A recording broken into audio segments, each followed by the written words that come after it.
Hello, sir. Thank you very much, and congratulations. We got a chance to talk right after the vaccine was authorized, right after it was, rather, the data first came out, and now we have the first conversation after it's authorized. Let me wish my congratulations to you.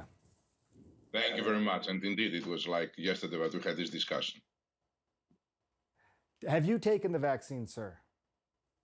No, I haven't taken it yet. And we are having an ethical committee dealing with the question of who is getting it. And given that there are very strict allocation rules that the CDC has voted, we are very sensitive not to cut the queue and have people getting vaccinated before. So still, I think this committee recommends that I will get vaccinated because polls that we have seen said that people will believe much more on this vaccine if the CEO is getting vaccinated. So likely I will get it. Let me ask you about the amount of vaccine available, because as you were just listening, I'm sure it's been a source of a little bit of confusion. When we last spoke, and again, this was after the first data came out a few weeks ago, you told me there was around 6.4 million doses that were going to be available at the time shots first started getting administered. Is that still the case? And how quickly can you manufacture this vaccine? Do you think about this on a per week scale, per day scale? Give us some context here. Yeah, it is true. And actually, this year we will have around 50 million doses available, of which most of them have already been manufactured. So the doses are there available. Next year, we will do 1.3 billion doses. And of course, those numbers are global. For example, from the 50 million doses that we are going to manufacture this year, approximately half will be allocated to the US and half to the remaining of the world. So roughly 25 million doses here in the United States, 25 million around the world. And what about next year? You say over 1 billion doses next year. That's a phenomenal number. What percentage of that will be in the United States manufactured versus around the world?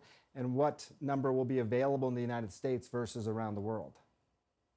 Yeah, it's, as I said, more than one, you are right, 1.3 billion doses. And we are working very diligently to increase this number because we understand that the demand is very high. We are having one manufacturing line here in the US involving 3 manufacturing sites. Kalamazoo is the last end of them, but we have one in Wisconsin and one in Massachusetts. And we have another manufacturing line in Europe, Belgium, poorest, and in Germany, 2 manufacturing sites involving also our partner BioNTech.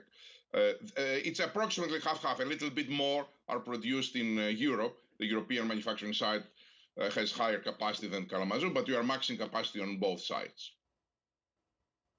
And from what my understanding is, sir, is that for next year, 100 million doses will be actually being administered here in the United States.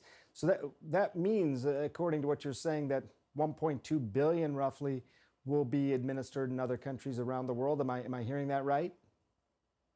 So far, we have an agreement with the US government to provide them 100 million doses, and this is a fixed order. And we will provide those 100 million doses starting from now by the end of the first quarter. And we will honor this commitment. But the US government is asking more. They have asked now an additional 100 million doses from us. We are trying to, we can provide them the additional 100 million doses, but right now most of that we can provide in the third quarter. The US government wants them in the second quarter. So we are working very collaboratively with them to make sure that we can find ways to produce more or allocate the doses in the second quarter as well. So, but we haven't signed this agreement yet. I'm curious, do you have any concerns as the amount of manufacturing that was for the clinical trials? That was obviously tens of thousands of doses. Now you're manufacturing tens of millions of doses. You're going to go to over 1 billion doses. These are huge jumps up in the overall scale. How big a concern is that in terms of getting enough of the raw ingredients, the manufacturing capabilities, and then all the quality checks to make sure that the quality doesn't diminish as you manufacture more and more? Is that a concern for you? That the quality will be diminished? Not at all, because we have so strict rules that we will not allow anything to go out without meeting the high standards of quality. So the 1.3 billion that we believe we will provide, they will definitely meet the highest standards of quality. Look, it's not an easy thing, so it's quite complicated. And there were a lot of things that were making me worried. Much fewer now. Already we know how to do it. And although it looks like a giant step, for us it's what we do every day. So right now, I feel quite comfortable that we will be able to do it smoothly. I'm sure that there will be bumps all the way across the way, but also I'm certain that this is normal life for us, and we will be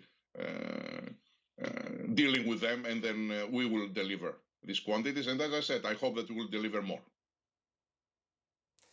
We got a couple minutes left. I brought up this point that I think is very important, and I'm hoping you can just clarify this. If we can show the graph of what happens with a single dose of the vaccine.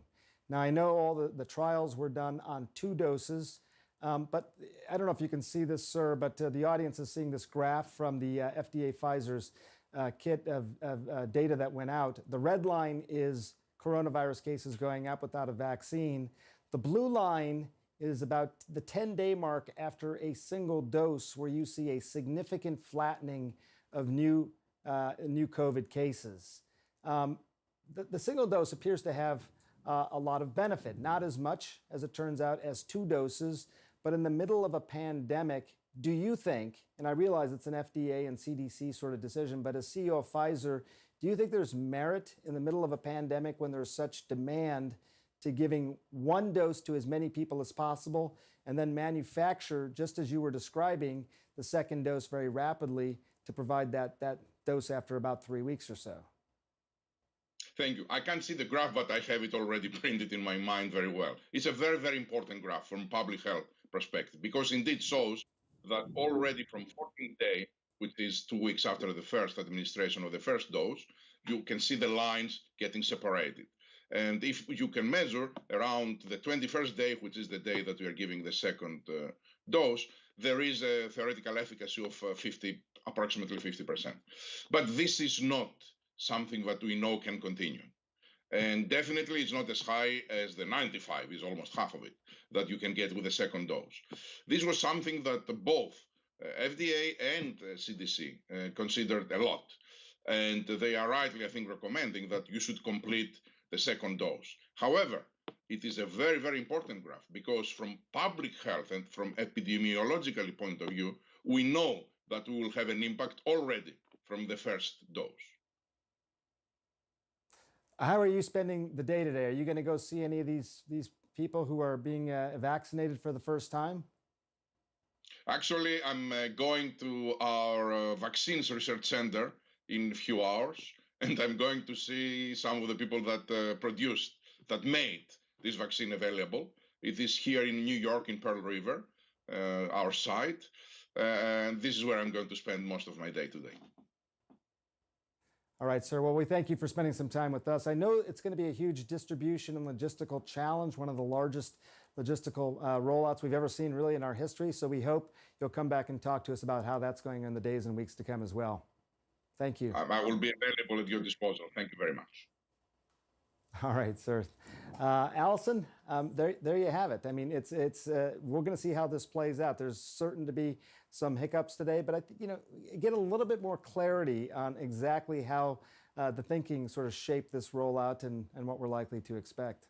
Sanjay, great interview. We got so much information there. I thought it was, at the very end, very interesting, because I know we've been talking about why not just vaccinate as many people as you can and then keep your fingers crossed for the second dose. And I thought that it was interesting that he said that they decided that didn't work as well. However, that we will see the effect on public health from the very first vaccines today, which is great news. That's the key. Yeah, I think that's the key. I mean, everyone keeps asking this question, and it's true, the vaccine is not an immediate it's such a powerful tool, but not an immediate tool. But But where are those benchmarks where you're going to start to see benefit? It's a vaccine that can greatly reduce the symptoms and the disease of COVID-19. So the earliest impact may be on death rates, which is so critically important. And then slowly after that, we'll see hospitalizations and case rates fall. So it's almost like looking at things in reverse order. So case rates go up, then hospitalizations, then death rates, that lag time. With the vaccine, death rates affected first, then hospitalizations, and then case rates. You know, it's a lot to absorb. I realize 7 o'clock in the morning, but I think it is fascinating. And obviously, as it rolls out through the day to day and the weeks to come, we're going to pay very close attention to this. It is fascinating, Sanjay, and don't go far because you're going to be with us all day long as people start getting these vaccines. We will see people getting the shots in their arms, and that will be, like I said, a triumph of science.